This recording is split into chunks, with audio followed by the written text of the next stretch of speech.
তিনি নং শ্ৰীৰামপুৰ পৰিষদ সমষ্টিৰ অন্তৰ্গত ২ নং বুৰিচাটাম গাঁৱত BPFৰ নিৰ্বাচনৰ সভা। আজি বুৰিচাটাম গাঁৱত নিৰ্বাচন সভা আৰু ৰাইজৰ লগত মত বিনিময় কাৰ্যসূচী অনুষ্ঠিত কৰা হয়। BTCত পৰিষদীয় নিৰ্বাচনৰ দিন চমু চাপি অহাৰ লগে লগে আন ৰাজনৈতিক দলৰ লগতে তৎপৰ হৈ পৰিছে BPF দলো। গাঁৱে ভূঞে BPFে নিৰ্বাচনী সভাও পাতিছে আৰু ৩ নং শ্ৰীৰামপুৰ পৰিষদীয় সমষ্টিৰ ২ নং বুৰিচাটাম গাঁৱত অনুষ্ঠিত হয় নিৰ্বাচনী সভা। সভাত বিভিন্ন ৰাজনৈতিক দলৰ পৰা ৫০ জনৰো অধিক পুৰুষ মহিলা BPF তথা হাগ্ৰামা মহিলাৰীৰ নীতি আদৰ্শক ভাল পাই নিৰ্বাচন সভাত উপস্থিত থাকে। কোকৰাঝাৰ জিলাৰ পৰা গোসাইগাঁও ৰাজদুল হকৰ ৰিপৰ্ট নিউজ অসম লাইভ। প্ৰাইমাৰীৰ অন্তৰ্গত বুৰিচাটাম গাঁৱত আমি আজি BPF দলৰ নিৰ্বাচনী প্ৰচাৰ সভা ইয়াতে অনুষ্ঠিত কৰিছোঁ আৰু ৰাইজৰ লগত কিছু মত বিনিময় কৰিলোঁ। মত বিনিময় মানে কি, বৰ্তমান BPF দল বিৰোধীত আছে। বৰ্তমানত যে UPPL BJPয়ে BTCত চৰকাৰ চলাই আছে, এই চৰকাৰ কালত এই অঞ্চলৰ ৰাইজক যে একো দিব পৰা নাই, এইটো ৰাইজে ইতিমধ্যে আমাক প্ৰকাশ কৰিছে। যাৰ ফলত আজি UPPL BJP চৰকাৰৰ প্ৰতি ক্ষোভিত হৈ মানুহবিলাকে আজি BPF দলক আঁকোৱালি ল'বলৈ ধৰিছে। সেইকাৰণে আমি আজি আহি ইয়াতে ৰাইজৰ লগত কিছু মত বিনিময় কৰিলোঁ।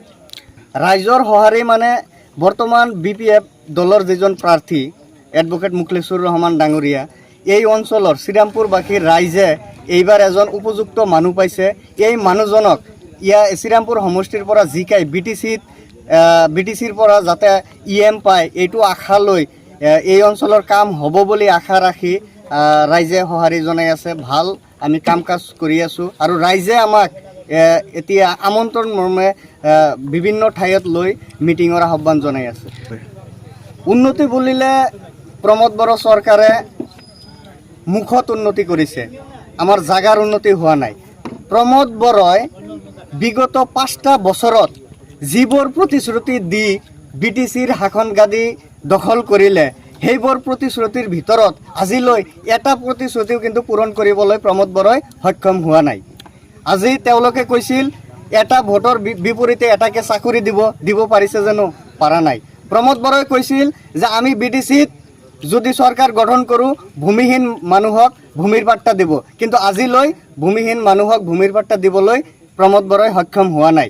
প্ৰমোদ বড়োই কৈছিল যে BTCত বসবাস কৰা বিভিন্ন জাতি জনগোষ্ঠীৰ মাজত একতাৰ সৃষ্টি কৰিব। আজি চাওক, প্ৰমোদ বড়োই BTCত বসবাস কৰা বিভিন্ন জাতি জনগোষ্ঠীৰ মানুহক পৃথকে পৃথকে ৰাখি কাম কাজ চলাই আছে।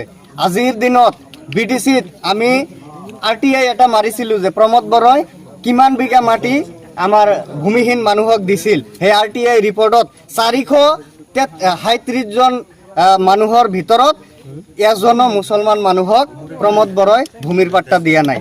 গতিকে এই প্ৰমোদ বড়ো মুছলমান মানুহ বিৰোধী। সেইকাৰণে হাগ্ৰামা মহিলাৰী দেৱৰ নেতৃত্বত সমূহ BTCৰ যিমান জাতি জনগোষ্ঠী আছে, সকলোৱে মিলি এইবাৰ সকলো জাতি জনগোষ্ঠীৰ এজন সুদক্ষ নেতা হিচাপে হাগ্ৰামা মহিলাৰী দেৱক BTCৰ ৰাইজে বাছনি কৰিছে। সেইকাৰণেই আজি ওদালগুৰিৰ পৰা আৰম্ভ কৰি শ্ৰীৰামপুৰলৈকে হিল দল ভাঙি বিভিন্ন জাতি জনগোষ্ঠীৰ মানুহে আজি BPF দলত যোগদান কৰিবলৈ লৈছে। BTR চুক্তি কৰিলে, BTR চুক্তিৰ 7.2 ধাৰাত কি আছে আপোনালোকে ভালদৰে পঢ়ি ল'ব। আৰু বৰ্তমান কাৰ চৰকাৰ চলি আছে, আমি বিভিন্ন ঠাইত দেখিছোঁ চিৰাঙত উচ্ছেদৰ নোটিছ দিছে, বিভিন্ন BTCৰ জাগাত উচ্ছেদৰ নোটিছ দিছে, কিন্তু উচ্ছেদ কৰা নাই। ঠিক এই কাৰণেই কৰা নাই, সন্মুখত ইলেকশ্যন আছে।